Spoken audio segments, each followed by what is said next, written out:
I didn't get trained by the school system like other kids.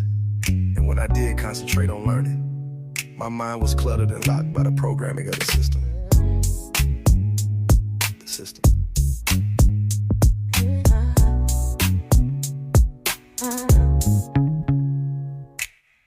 When my mother dropped me off in kindergarten, I knew this educational system wasn't for me. And when I was in the second grade, I understood what they did to Emmett Till. And when I looked in that Jet magazine, with them laying in that coffin, all I saw was me.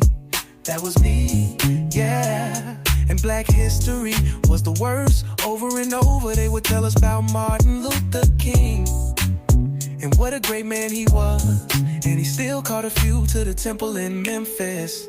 And even back then I knew this system was not designed for me, especially when my grandmother told me how they would beat us and hang us if we tried to read and run for our freedom, and the hundreds of black bodies that hung from trees down in the South, and how we fled to the north in the cities, and still young black bodies were lynched by police and left to die. And they blame it on our living situations that they created for us to die in what the Germans called the ghetto. If they did it to Malcolm, King, and Hampton, my 8-year-old brain processed that it would eventually be me if I stayed within this system. And mama didn't talk to me as a child, she talked to me as a man. And someday I knew I'd have to take a stand.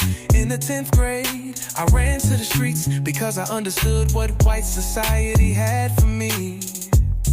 My death, the plantation was replaced by the police station and the slave patrol. Now the police patrol our segregated environments where our resources were limited, and they wonder why we fight each other just to survive, because it was all in their master plan when they shipped our mothers, brothers, and sisters from the motherland to build this nation for free.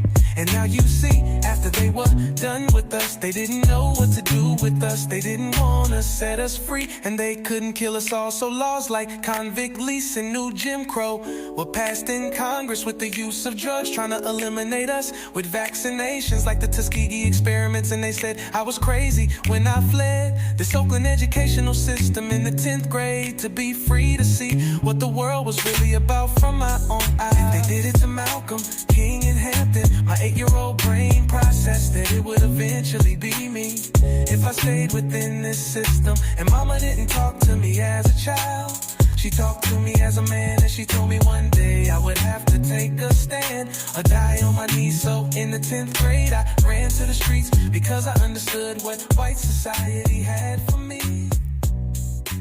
Nothing but death.